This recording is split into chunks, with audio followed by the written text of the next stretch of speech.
Imagine it's a scenario where you work as a salesperson and then you do not get your salary because you rejected the sexual offer from your boss. Then a scenario where a lady is standing on the road, she's getting picked by men for money. These two scenarios are different, but one thing is in common, and that thing is sexual molestation and transaction.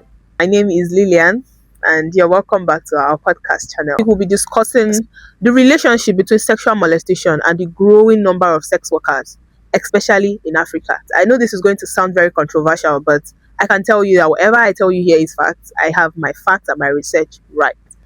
At the end of this video, you would be able to understand why I said that sexual molestation is the reason why we have so many sex workers in the streets today. My first reason is addiction. So this is it. Growing up, I can tell you that I'd experienced 7 cases, like 7 that I know from my area, of pedophilia, of men, grown men, sleeping with children that are 5, 6, 7, 8, 9, 10, 11, 12.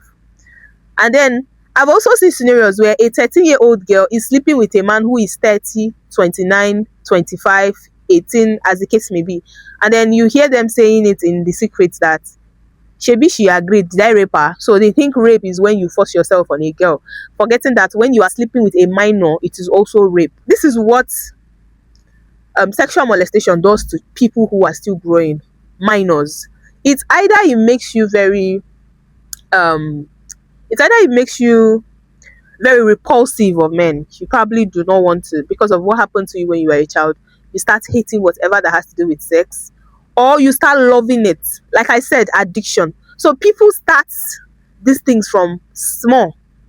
Forget about the fact that there are implications of starting sex very early. Like cervical cancer has been traced. One of the causes of cervical cancer is early sex. Your cervix is not strong enough. So apart from the health factor, I'm talking about the psychological factor. So some of these girls do not even know that pain is being inflicted on them, and they are beginning to love what they are doing. Imagine you start molesting a girl from 10, 11, 12, 13, and then 15, she's now a guru, she's now a pro, she loves what she's doing.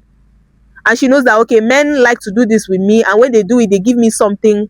And then this is how this person's mindset changes, no matter what their parents tell them.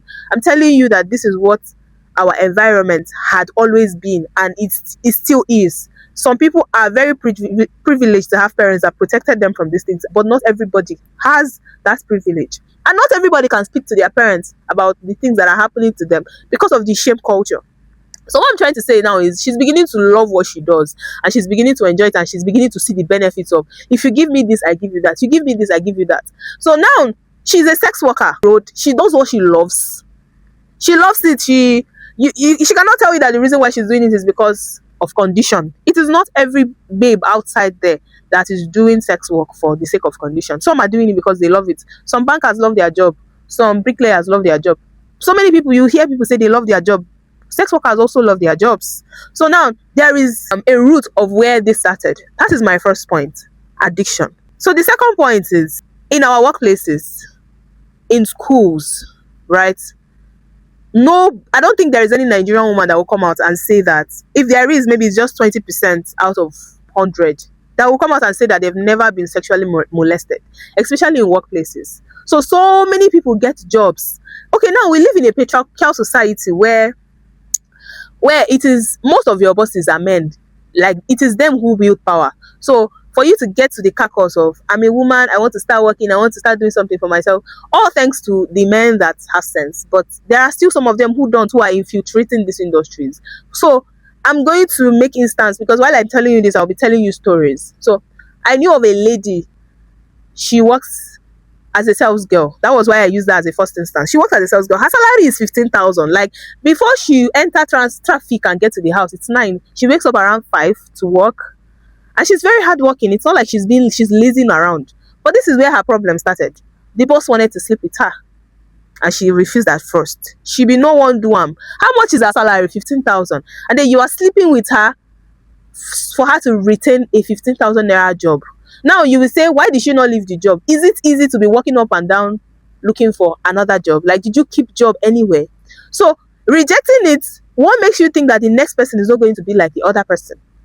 And it is not everybody who has that strong self-esteem. See, let me tell you, self-esteem is grown from childhood. So many people do not have the self-esteem to say no because of what? The shame culture. They've made you believe that nothing good will come out of you. Maybe you don't know how hard she worked to get that job. Now she has gotten 15K day job, and then the man, maybe 3 months after working for the man decided that, okay, I want to start sleeping with you, and then she refused that. For us, they seized her salary for like 2 months and no pay her. She had to accept for her to be paid.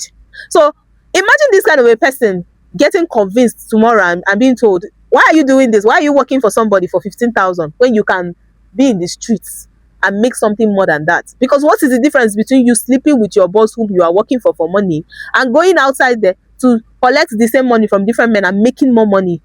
Now, this is not me. I don't even care. I was trying to do a disclaimer, but I don't think I care about it. But this is me telling you the reality of how things happen in the society. Before we go for the last point, let me read out this dilemma that we got over the weekend. So the question is, hi, I've been listening to your podcast for a while, and I finally gathered the courage to share something that has been eating me up. I was sexually molested when I was much younger for years, tried to pretend it never happened, but somehow it shaped everything about me, especially how I see my body. As I got older, I realized that men would always look, always want, and somehow that became my power. Now, I work as a sex worker. I tell myself I'm in control this time, that I choose who touches me, when, and how. It gives me money, confidence, and a strange kind of peace. But sometimes, when I'm alone, I wonder if I'm really in control or I'm still letting what happened to me decide who I am. I want to heal, but healing feels like losing the only power I ever known. If I quit, I'm scared I'll feel empty, like I have nothing left. But if I continue, I'm scared I would never truly be free. So here is my question. Am I reclaiming my power or I'm still trapped in my trauma? So the truth of the matter is that the question is if you are reclaiming your power or you are trapped in your trauma. You are trapped in your trauma.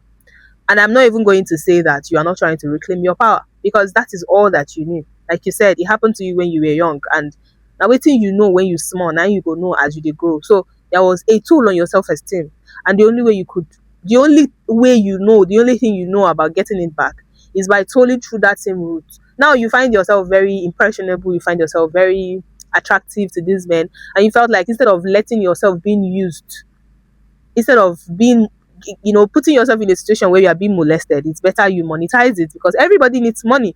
So what I'm going to say is that if you have other passions, you can pursue them.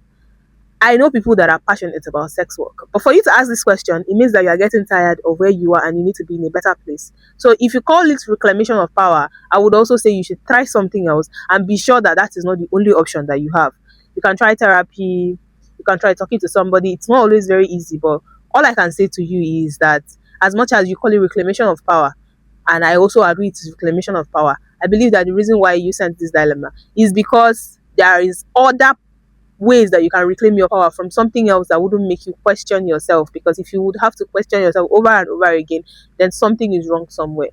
Your trauma is very valid. You also need to work on it.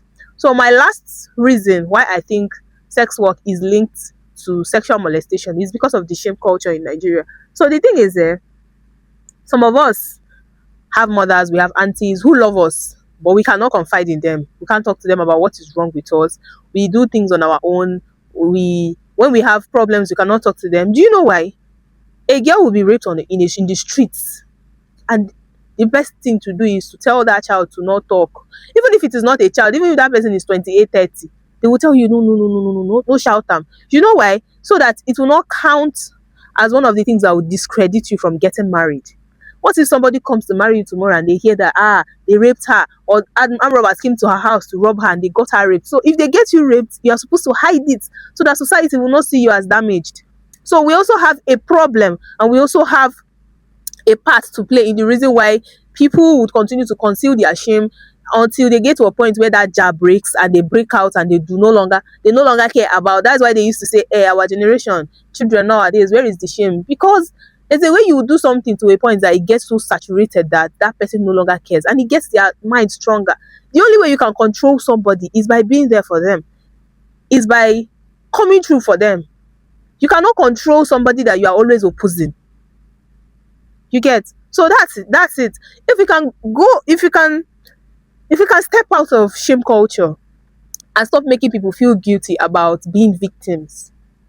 And then I'm no longer talking about women here. I'm also talking about men, because I've heard men also talk about being raped And then my problem with them is that sometimes they make a joke out of it. You hear them say, ah, that person will rape you, tell him to make you can't rape me too. So whenever a guy is talking about rape, his fellow men will see it like, ah, you enjoy that year. They don't see it as pain being inflicted on them. So I think that one now is for their patrons to handle. But I feel like harassment is harassment, and I still stand on the point that it is part of the reasons why we have the very high increasing number of sex workers. If you start listening to people, if you start following up people, if you stop shaming people, I believe that people will look for better things to do. Thank you very much for stopping by. I believe that whatever I did that I promised in the beginning of this video, I was able to fulfill it. I'm going to see you next week, and thank you for watching the Let's Talk show. Bye.